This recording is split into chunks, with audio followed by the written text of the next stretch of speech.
तुळजाभवानी यायचा उदो उदो नवरात्रीच्या 9 दिवसाच्या उपवासासाठी वेगवेगळ्या सोप्या सोप्या रेसिपी माझ्या चॅनलला दिलेल्या आहे. तुम्ही एकदा माझ्या चॅनलला नक्की भेट द्या. तर आज करणार आहे आपण नवरात्री स्पेशलमध्ये झणझणीत झुणका आणि भाकर. सुरुवातीला आपण शेंगदाणे 2 तासासाठी भिजत घातले होते. भाकरीसाठी आपण मिक्सरमधून पाववाटी साबुदाणा पहिले फिरवून घेऊन 1 वाटी भगर टाकून मस्तपैकी असं पीठ तयार करून घेतलेलं आहे बघा. बारीक असं पीठ करायचं आहे आणि त्याला छान चाळून घ्यायचं आहे.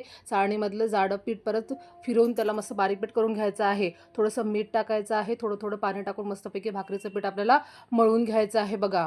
थोडासा वेळ लागतो मळायला, पण आपण मस्तपैकी याला मळून घ्यायचं आहे. एकदम प्लेन असा गोळा आपल्याला तयार करून घ्यायचा आहे बघा. अगदी सोपी अशी रेसिपी आहे. तुम्ही जर साबुदाणा खिचडी खाऊन खाऊन कंटाळले असेल तर अशा वेगवेगळ्या रेसिपी माझ्या चॅनलला दिलेल्या आहे. सोप्या सोप्या रेसिपी आहे उपवासाच्या. एकदा तुम्ही माझ्या चॅनलला नक्की भेट घ्या आणि ट्राय करून बघा नवीन नवीन रेसिपी छान अशा. बघा छान असा आपला गोळा मळला गेलेला आहे. साबुदाण्याचं पीठ टाकून मी पोपाटावर छान अशी भाकर मी इझिली थापून घेत आहे बघा. अगदी सोपी अशी रेसिपी आहे बघा. आपल्या भाकरीसारखीच होत आहे की नाही बघा. मस्त छानपैकी अशी भाकर तयार झालेली आहे.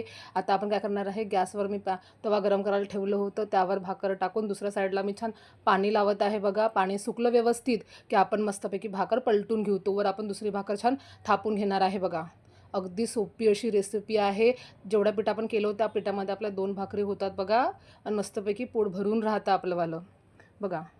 आता आपण दुसरी साईड छान पलटवून घेणार आहे आणि मस्तपैकी दोन्ही साईड आपण खरपूस अशा भाजून घेणार आहे बघा. ही भाकर 2-3 दिवसपर्यंत पण छान राहते आणि मस्त नरम पण राहते बघा. कमी तेलाची रेसिपी आहे. एकदा तुम्ही रेसिपी नक्की ट्राय करून बघा. बघा छान अशी आपली भाकर झालेली आहे. आता दुसरी भाकर पण अशाच पद्धतीने मी दोन्ही साईडने भाजून घेणार आहे. तुम्हाला अशाच नवीन नवीन आणि सोप्या सोप्या रेसिपी माझ्या चॅनलला उपवासाच्या भेटतील तर तुम्ही एकदा नक्की भेट द्या बघा.